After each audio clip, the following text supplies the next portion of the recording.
Oh, don't worry, I'll probably be watching it as well once I get home. Not much important happens usually in the first 30 minutes, right? Right, in the first half. Yeah. And then you can go at halftime and go watch the Olympics and then come back. I'll watch the 30-point half. Yeah, what station is that on? I have no It's idea. on mynational.com. Oh, I don't have that. Well, you have to go YouTube, mynational.com, or it's on Rumble. Yeah, I guess I'm gonna be stuck watching the Olympics. I really want to see that, but I don't think about it. Well, you, like I say, you have to go on YouTube and go in and just punch it in, you'll get it. That's I wanna beyond see me. what I watch YouTube when other people put it on.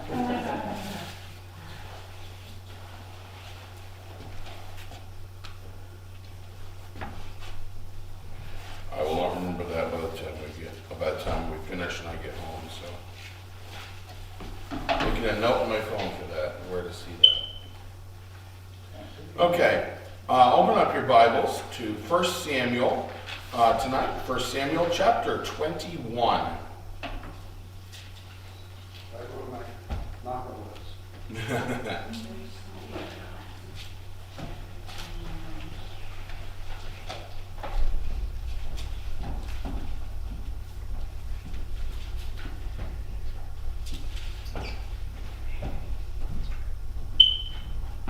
What is that, Pete? Smoke detector. Oh, Yeah. yeah. That's what I was saying, I can't, Oh. I don't remember if it was when, just after you guys had walked Oh, in. I or- thought you were talking about the thingy there. I didn't realize you were talking about the smoke detector. Yeah, no, the smoke detector, getting one where instead of having to climb up there every year to put a battery in it, you can get new ones now where it's a sealed unit and has a 10-year lithium battery in Get it. one of those, because we have a table sitting at the cake with one of those things. The Yeah. first summer we were there with little kids and all the rest of it, Howard and Chris were up there, I don't know, 2 a.m. And it came down and it went back up again. We have other smoke detectors outside. Yeah. Okay, so 1 Samuel chapter 21. Let's go ahead and we'll go ahead and read the first 9 verses and then break them down a little bit. Now David came to Nob to Ahimelech the priest, and Ahimelech was afraid when he met David and said to him, "Why are you alone and no one is with you?" So David said to Ahimelech the priest, "The king has ordered me on some business and said to me, 'Do not let anyone know anything about the business on which I send you, or what I have commanded you. And I have directed my young men to such and such a place. Now therefore, what have you on hand? Give me 5 loaves of bread in my hand, or whatever can be found." And the priest answered David and said, "There is no common bread on hand, but there is holy bread, if the young men have at least kept themselves from women." Then David answered the priest and said to him, "Truly, women have been kept from us about 3 days since I came out, and the vessels of the young men are holy, and the bread is in effect common, even though it was consecrated in the vessel this day." So the priest gave him holy bread, for there was no bread there but the showbread which had been taken from before the Lord in order to put hot bread in its place on the day when it was taken away. Now a certain man of the servants of Saul was there that day, detained before the Lord, and his name was Doeg, an Edomite, the chief of the herdsmen who belonged to Saul. And David said to Ahimelech, "Is there not here on hand a spear or a sword? For I have brought neither my sword nor my weapons with me, because the king's business required haste." So the priest said, "The sword of Goliath the Philistine, whom you killed in the valley of Elah. There it is, wrapped in a cloth behind the ephod. If you will take that, take it, for there is no other except that one here." And David said, "There is none like it. Give it to me." So we are seeing here with David, him making some bad decisions.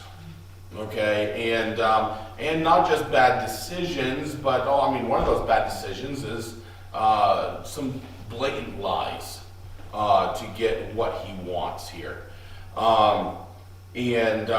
So far, what we have seen of David, he looks like he has looked like a good, upstanding, upright citizen and what we would call today Christian. Okay. However, this is the first time in the life of David that is recorded where we see him stumble and see him do something that he should not be doing, something that he knows better, something that's not something that he knows very well, about, the rules and the for the temple and such. So what we have here, David, remember, he is on the run again. Okay, if you remember from last week, it was the encounter where Jonathan had told him, go out in the middle of the field, hide behind the big rock, and wherever my 3 arrows I shoot, depending on where they land, will tell you what you need to do. Okay, if you're crouched there behind the rock and you see the arrows land right about in line with you in the rock, everything is fine. I've calmed down my dad. I've gotten it good. You can come back. If you see those arrows go beyond you, then that's telling you get out, run, flee for your life. And that is what ended up happening. When Jonathan tried calming down his father, calming down King Saul, it made King Saul even more mad, to where the King Saul, this time, instead of throwing his spear at David, he threw his spear at his own son. So Jonathan came out, and when he shot those arrows, of course, they went beyond David, so David knew to get out of there. So that is right where we are picking up again tonight. So remember, he's not on the good side of Saul right now. Okay, he is on the run. And when he came to this town of Nob, which was a town within the territory, the area of the tribe of Benjamin, he goes to the priest, the priest of that of the tribe of Benjamin, which was Ahimelech, the priest.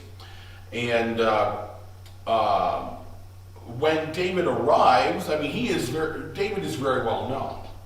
Okay, David not only is very well known, but he usually would travel with a decent little entourage.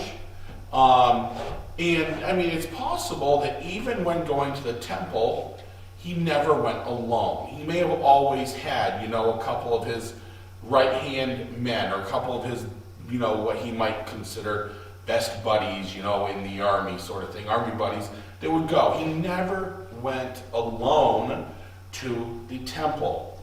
We know that because of how Ahimelech, it says he was afraid when he met David. And what he asks is, why are you alone and no one is with you? Ahimelech is like, okay, what's going on here? This is way out of the norm for David. Something has got to be going on that I have not received word of yet. And it says he's afraid because he has no idea. I'm sure all of the priests and everything, I'm sure, knew enough of King Saul as to King Saul's his temper and how his temper could flare. Obviously, they don't want to be on the bad side of King Saul. So it doesn't matter that they're a priest when it comes to King Saul, okay?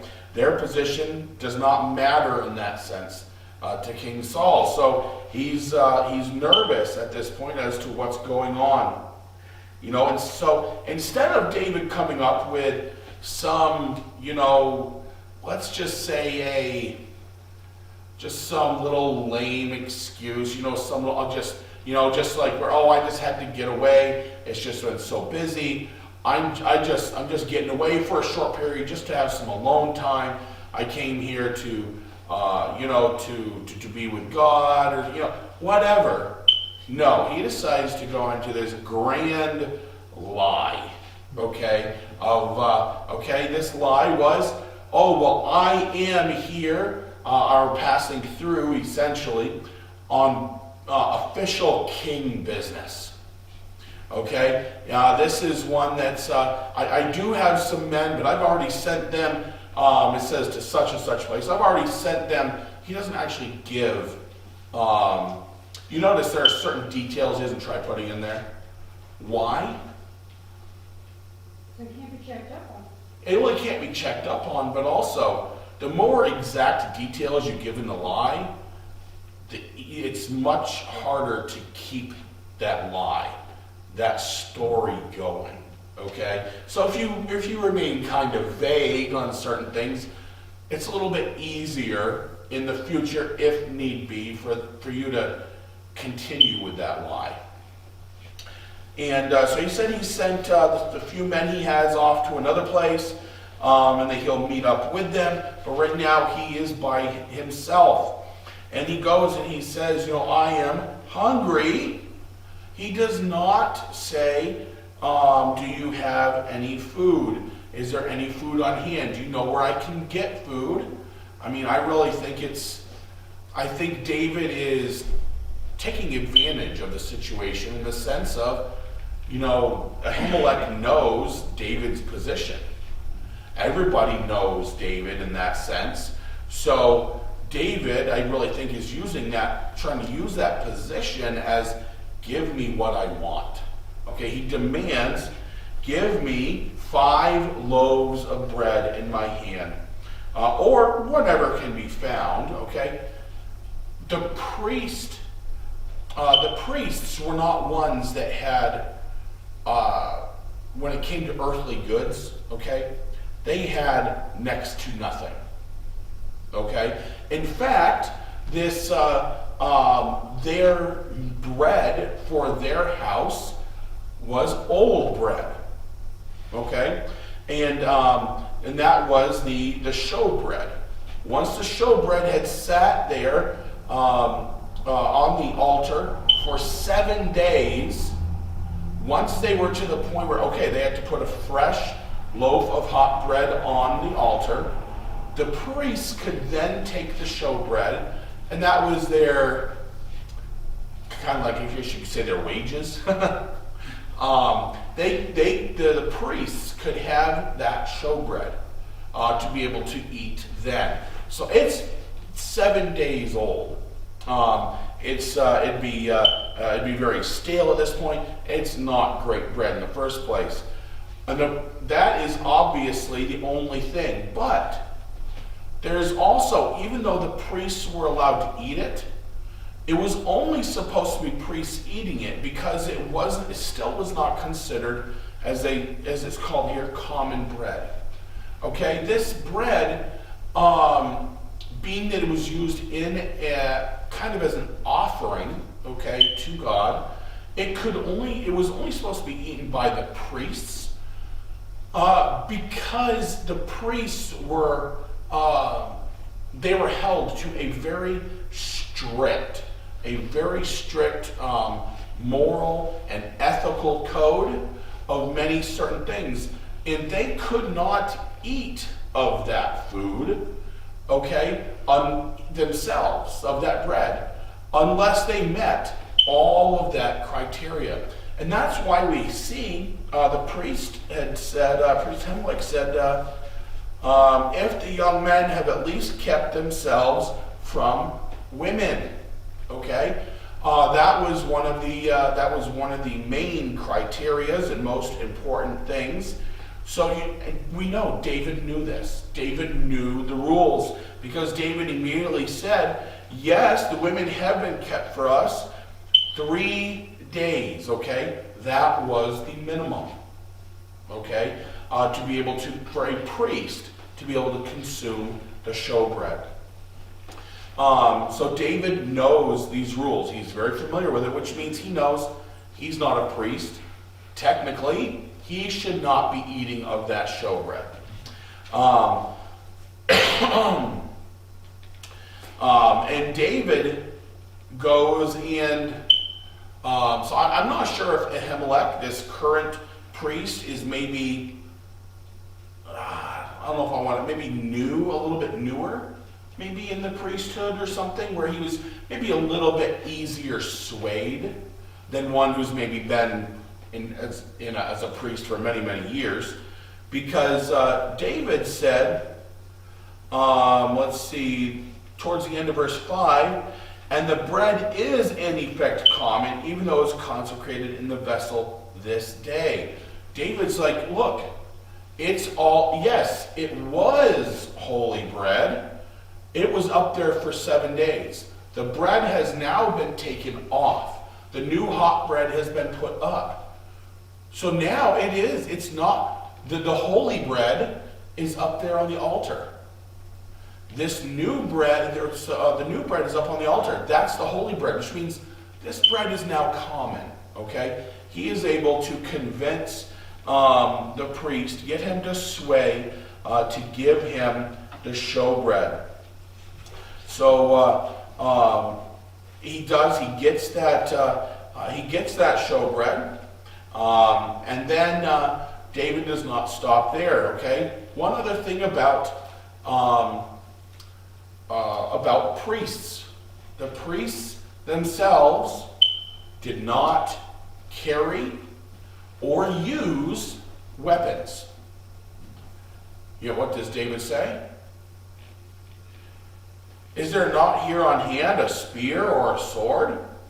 For I have brought neither my sword nor my weapons with me, because the king's business required haste. Okay, first of all, David was, at this point now, a decorated man of war, a decorated soldier. I doubt he went anywhere, typically, without his sword, okay? His sword, I'm sure when it was, when he was lying in bed, his sword was right next to his bed, okay? The only reason why he did not have it at this point was because he had been in the presence, originally in the presence of Saul. He had to flee for his life, so he did not have it with him, okay? And then he had hid, you know, as Jonathan said, whatever. That's why he did not have it, okay? So I'm sure I would think that this must have been throwing up some red flags for Ahimelech as well. However, I'm sure at this point, Ahimelech's just at the point where I don't know what to believe here. I just want him gone. I just see this whole situation as bad. The longer he's here, you know, I just feel like this spells trouble. I just want him gone. And but at the same time, David knowing this, I bet David knew of one particular sword that was in the that was, I'll say, under the care of this priest, not one that they carried. Okay, and that was the sword of Goliath. Now, this sword was being kept there in the temple, but I mean, it's not it was sort of as just a prize, okay? It's not, obviously not, it was not a holy thing. And if you remember back during the whole David and Goliath account, David would not take on Saul's armor, Saul's weaponry. He had not proven it. Okay? It means he had never fought with it, he had never tested it, he had never trained with it. One thing with Goliath's sword, he had used Goliath's sword, if you remember back. So that's meaning he knew how big it was, and at this point, David has grown beyond that younger shepherd boy. He is now a man of war.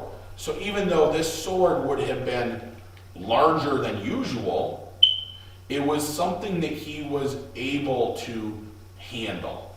Okay, and so when the priest offered up that one, he accepted. He's like, yeah, absolutely, I'll take that. So here, David then leaves. He gets out of the temple, like I said, very good chance. Ahimelech is just like, good riddance. I'm glad he's gone out of here. But in the meantime, so anyways, David had taken some of the showbread, which was literally taking food out of the mouth of the priest. Okay?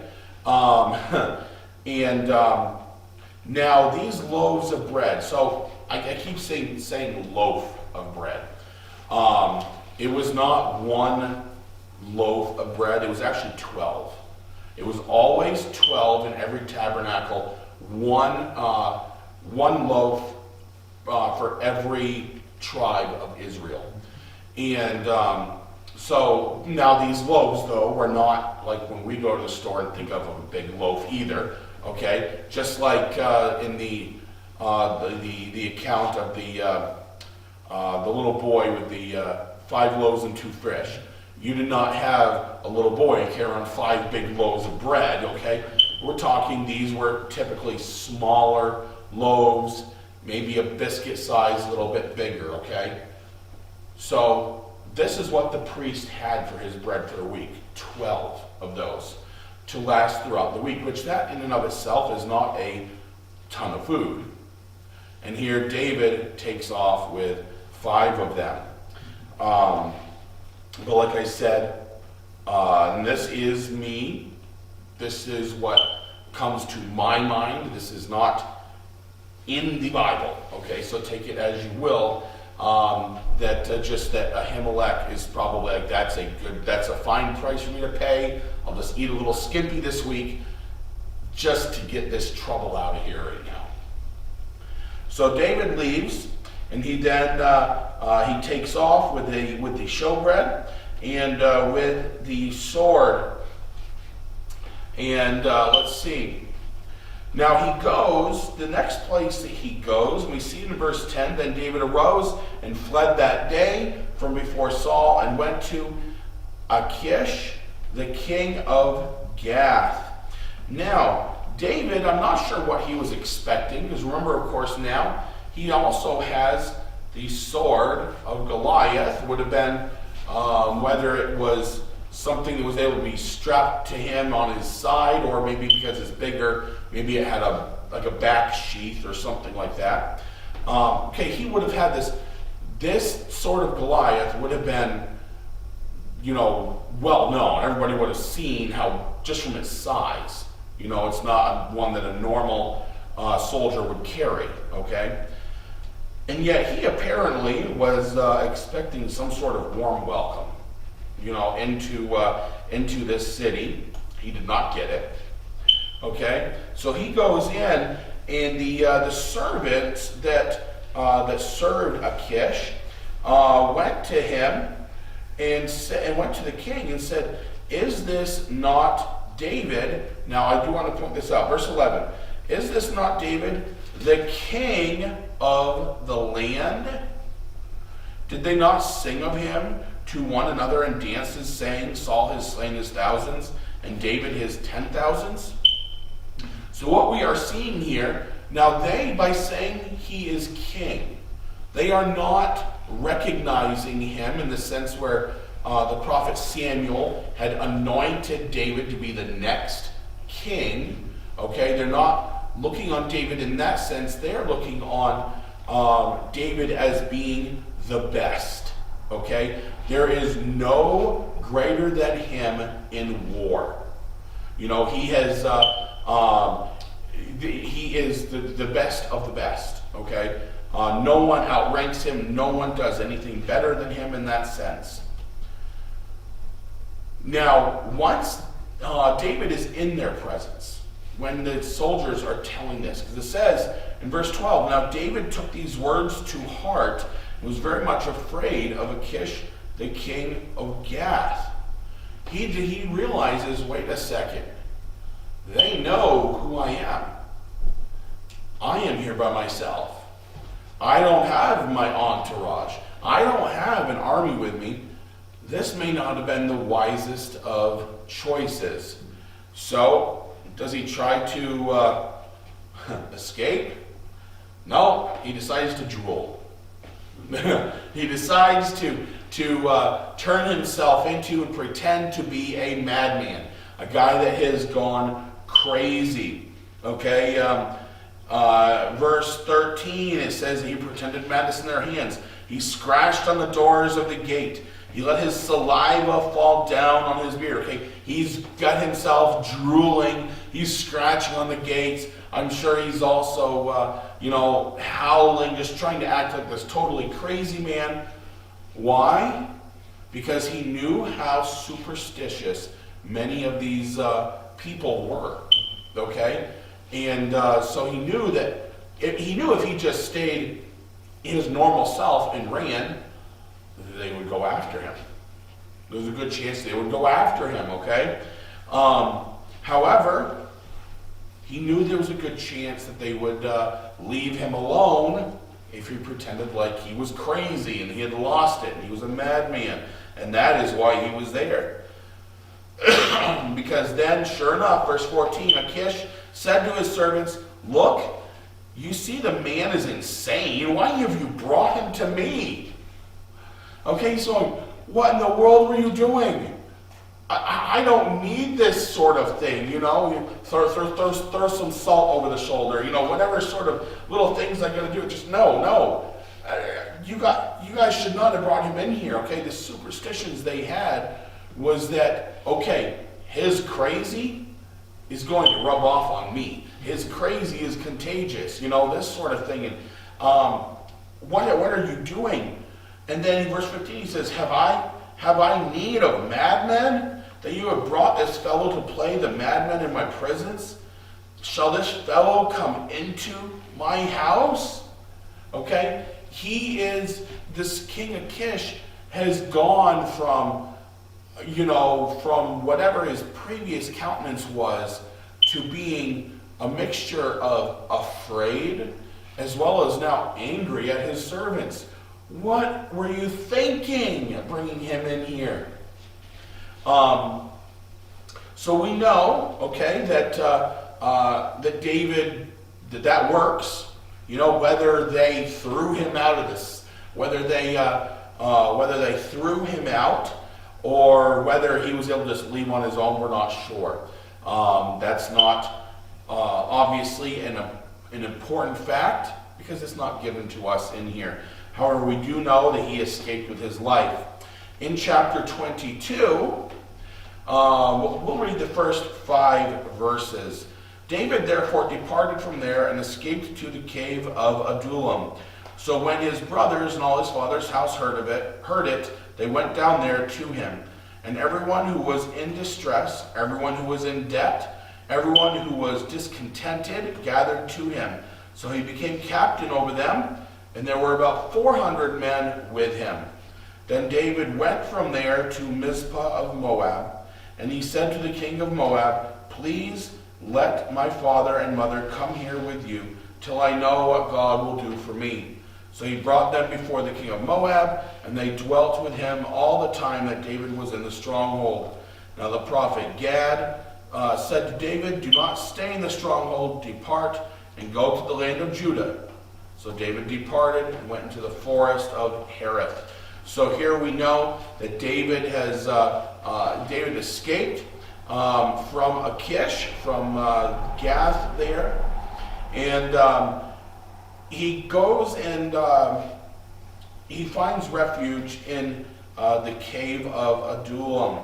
And this is a cave that is not this would not be a cave that's, a tiny little cave that you might find around here, the little cave where, a bear might go and hibernate or something. This is a cave where you could fit many, hundreds of people in this cave, in this absolutely enormous cave. And it says first, so he must have, okay, or else King Saul would have been right there at the cave as well at this point. He must have sent word to his father's house, because his brothers, when they found out where he was, came down to see him. And along with them also came a lot of, we'll say, ruffians, okay? not the greatest of people, not the greatest of men, came down to be with David and thus to serve under him. Okay, it says people who was in distress. That does not just mean people who are kind of in a bad area. Okay, we're talking these are men who are say wanted. Okay, for crimes. Everyone who is in debt. So these are people who say they gambled all their money away and they're in, as I'll use this term, okay, they're in debt to the mob sort of situation, okay? So they're running for their life. And everyone who was discontented gathered to him. And once again, it's not just, oh, I'm kind of unhappy with this, whatever, I'm just going to go do this. Okay, we're talking all ruffians here, criminals of different levels and different natures. And they gathered together with him. It was about 400 men. And so here David now has his own personal little army, and he decides to send for his parents. He is afraid at this point that King Saul might decide, oh, you know what better way to get David than if I go after his parents. So he sends away for them and brings them into Moab, where they would be kept safe in the stronghold of Moab. Moab was as it says, a stronghold city, okay? I mean, this would have been a city that had a great wall around it. It was gated, and it would have been, it was heavily armed. It is possible that Moab may have been one of the reasons why a city might be considered a stronghold is it may have been a money city. Okay, it may have been a city where people paid their taxes to. That's where the treasury was. So this is the city of Moab. This isn't the country of Moab. In this sense, it would be the city, correct? So, but is it in the land of Moab? Moab would have been a Gentile place, right? That is correct. It does not give I'm not 100% on that. In my version, it says David went to Mizpah in Moab. Mizpah in Moab. Okay. So it sounds like he went to the city of Mizpah. Mizpah in the land of Oh, yeah, Moab. right. Okay. Then David went there to Mizpah of Moab. Yeah. Yep. So Mizpah then would have been, in this case, since he went to the king, Mizpah was the royal city then in the country or the land of Moab. Thank God that you go to the Gentiles. It does. I mean, I don't know how to really. Maybe Saul didn't have, being the king of the Israelites, Saul didn't have a reach into. Yeah. That's probably what it is. Saul did not have a reach. He did not have power in the Gentile in the land in the countries of the Gentiles. Right. So that's most likely. So David struck up a deal, and the king of Moab said, "Yes, you can. We'll take care of your parents. They will be safe here." However, in verse 5, we notice the prophet Gad told David that he should not stay in the stronghold. Okay, so even though they are in a Gentile nation, we do see prophets. Okay, and this prophet told him he needs to leave and go to the land of Judah. Okay, so David does, even though we just saw David doing something he knew 100% before he did it was a sin. Okay, we see it's not that he was turning his back on God. He was just making a foolish decision. Okay? He recognizes the position of this man, Gad, and of being a prophet and such. And he does exactly as he says.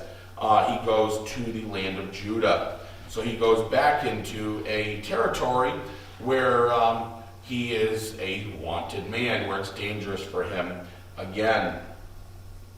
The rest of chapter 22 really doesn't have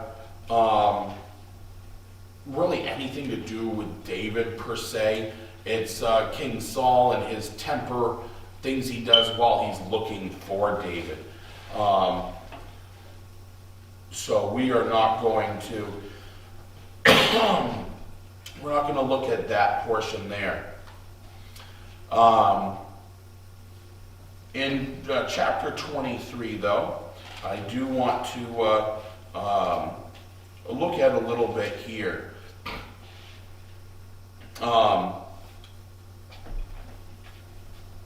So this is another proof that we're seeing.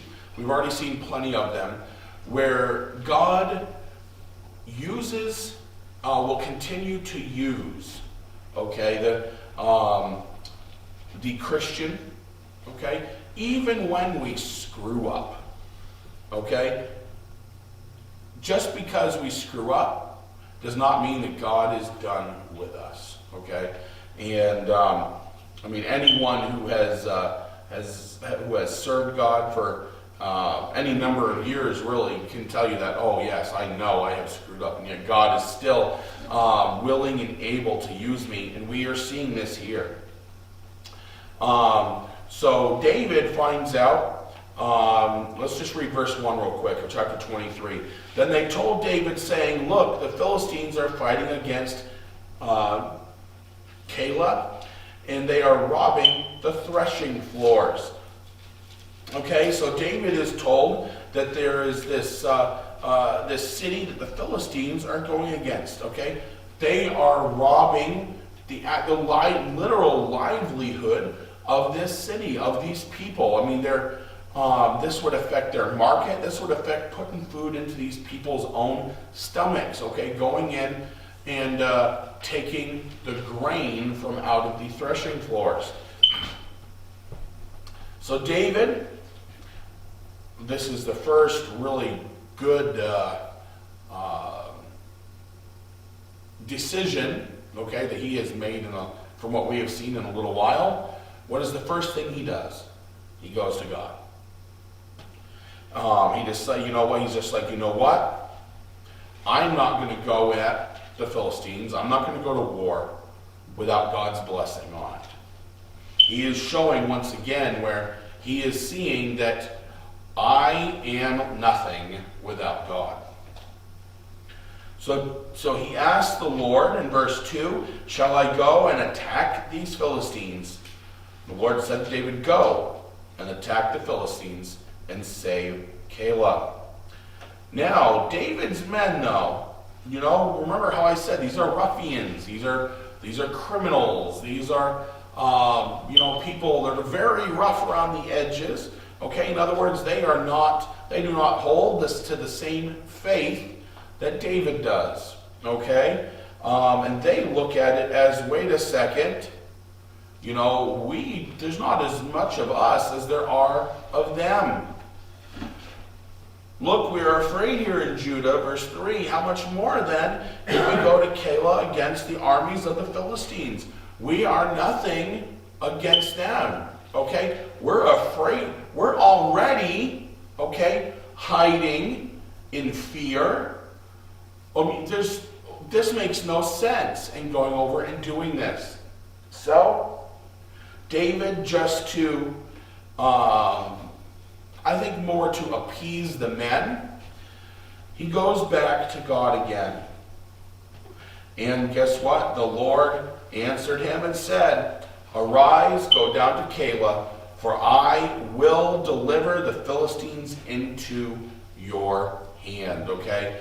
So David essentially goes back to God and says, look, God, my men are scared. I don't blame them because of the situation they're in, you know. God, give me a guarantee. And sure enough, and that's what God comes through with. God comes back and says, I will deliver them into your hand. Okay? And David knows that God will never go back on his word. God will never go back on his promise. So he took the men, and he, in the following verses, he took his group of men. He fought against the Philistines, and it says he struck them with a mighty blow. He even took away their livestock. So this would have been, you know, the horses, the camels, or whatever it was that they rode in on. Now the ones that may have survived have to hoof it back on foot, because David and his men took that livestock from them. So David saved the inhabitants of Keilah. Now, going on a little bit further into verse 6. Now it happened when Abiathar, the son of Ahimelech, fled to David at Keilah, that he went down with an ephod in his hand. And Saul was told that David had gone to Keilah. So Saul said, God has delivered him into my hand, for he has shut himself in by entering a town that has gates and bars. Then Saul called all the people together for war to go down to Keilah to besiege David and his men. When David knew that Saul plotted evil against him, he sent to Abiathar the priest, bring the ephod here. Then David said, O Lord God of Israel, your servant has certainly heard that Saul seeks to come to Keilah to destroy the city for my sake. Will the men of Keilah deliver me into his hand? Will Saul come down as your servant has heard? O Lord God of Israel, I pray, tell your servant. And the Lord said, he will come down. Okay, I'm going to stop right there real quick. And so this city that David is in is one where there is either one way in, one way out, or only a couple gates, okay? It is a city that is walled. It is a city that would not be easy to escape from, okay? It'd be one that, when surrounded by Saul's Israelite army, it would be easy. He'd easily be able to get a hold of David, be able to capture David. However, the one thing is, with Saul coming and doing this, there would end up being war. And so there would be casualties of war, all because he's coming to get David. David recognizes this when he hears it. So he prays and he asks God, you know, first of all, is this from this rumor that I have heard? Is this rumor going to happen? Is King Saul going to come down? God says, yes, King Saul is going to come down. He says, well, will they go and the next little bit, verse 12, then David said, will the men of Keilah deliver me and my men into the hand of Saul? The Lord said, they will deliver you. Okay? So he goes, David's just like, God, are they going to help and protect me? Or are they just going to it would have been him and his men, you know, are they going to hand us over to King Saul? God said they're going to just hand him over, so that way to try and avoid any casualties of war on their side. Even though David and his band of men had just saved them from the Philistines, they were going to hand him over. So now, remember, David had a band of 400. Well, his band has grown by another 200. We see that in verse 13. So David and his men, about 600, arose and departed from Keilah and went wherever they could go. Then it was told Saul that David had escaped from Keilah, so he halted the expedition.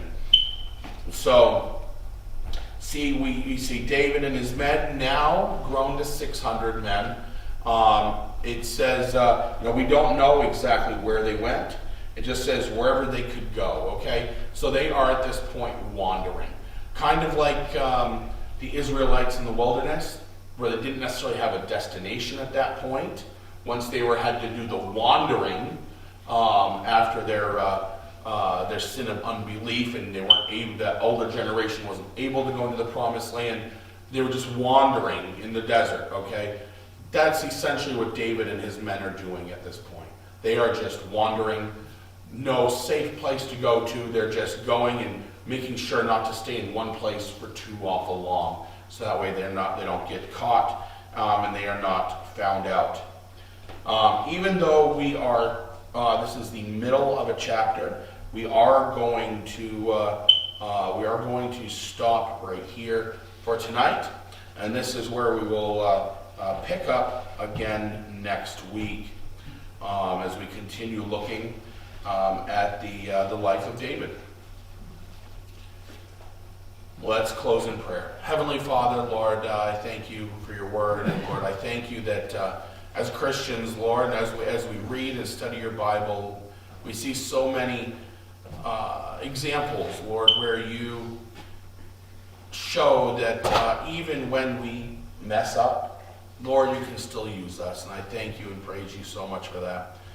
Lord, I ask your blessing this week on this church, Lord, on the Bible studies and prayer meeting, and Lord, as the work gets started tomorrow for repairs, Lord, I just pray that everything goes smoothly with that as well. We ask all these things in your name. Amen.